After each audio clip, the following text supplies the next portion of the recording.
In this video, we're going to take a look at a green ink by KWZ Foggy Green. Now, as always, there's timestamps down below so you can skip around, but if you've got the time, I'd appreciate you checking out the entire video. Also, down in the description is a link to the green ink playlist, so if you wanted to see more, you could find that there. I'm an ink guy, and let's get into the first writing sample done on 90 GSM Clairfontaine. No bleeding, no ghosting.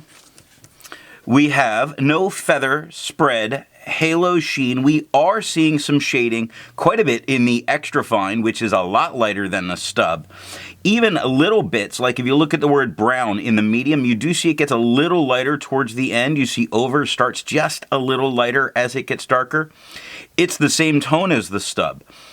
The extra fine took 17 seconds to dry, while the medium took 24. The scrubby for both give us no color variation, but we do see it, especially in the extra fine.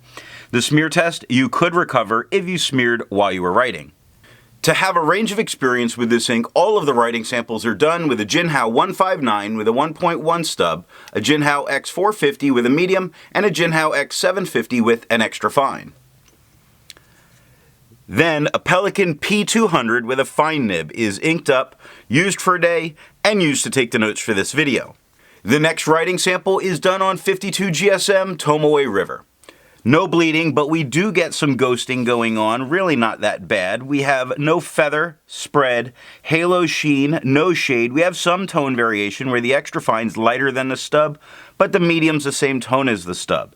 The extra fine took 24 seconds to dry, while the medium took 35. Scrubby for both give no color variation. We're not getting it in the writing. And the smear test I do not think you could recover if you smeared while you were writing. I agree with Vita. There's a lot to learn by doing multiple chromatographies. The one on the left is done the way it's supposed to be done. A line of ink is put down, and then it's put into water for 10 to 15 seconds. And this is very interesting and not what I was expecting. There's this kind of dark magenta, perhaps purple, on the bottom that's pushing its way up. We come to a very nice green and a dark blue all the way across the top.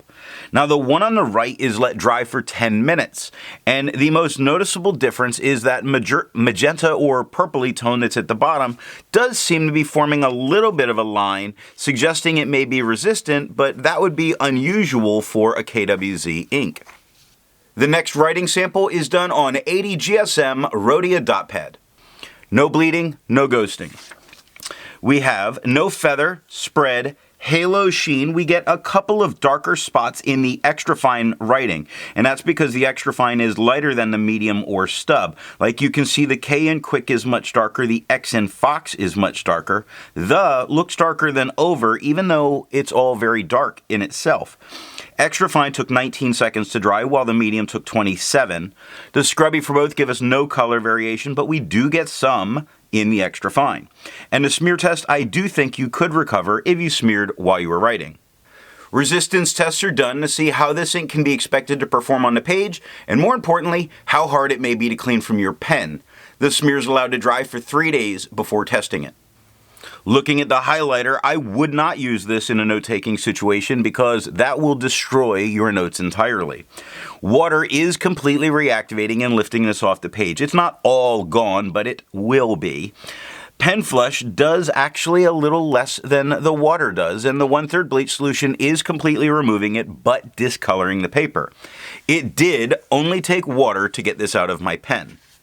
The next writing sample is done on life paper.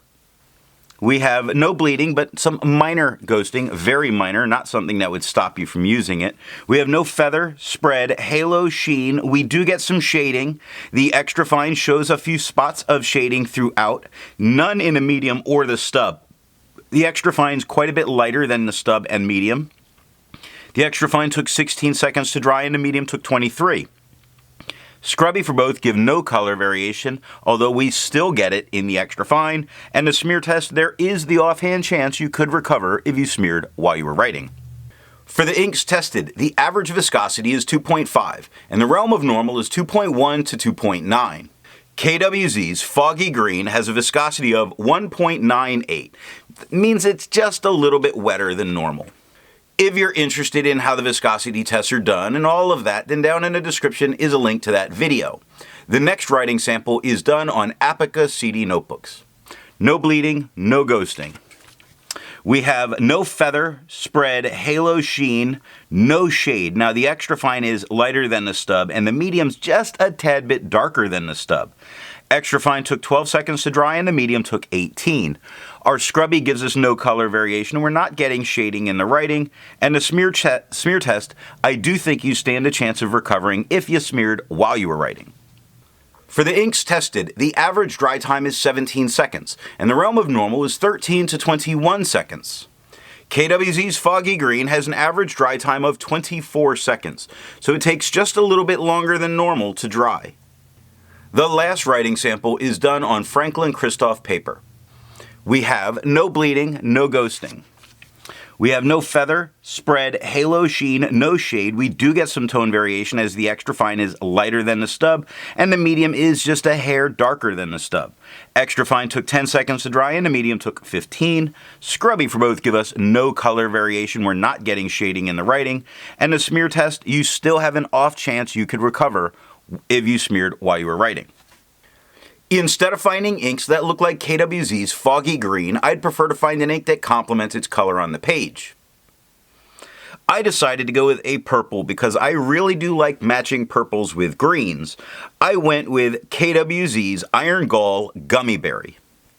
Now if you'd prefer a different complement color, then down in the description are links to those playlists.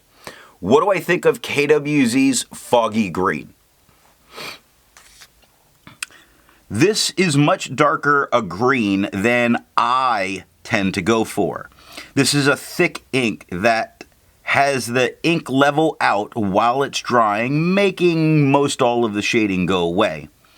It's a great ink that is just too dark for me. So what nib and pen give the best writing experience with this ink? The slightly lighter tone that you get from a medium to dry, fine, or medium nib, I really do prefer on this particular ink. It just, in anything wet, is too dark for me. I hope you got something out of this video, and in the next video, we're going to take a look at Diatramentis Document Turquoise.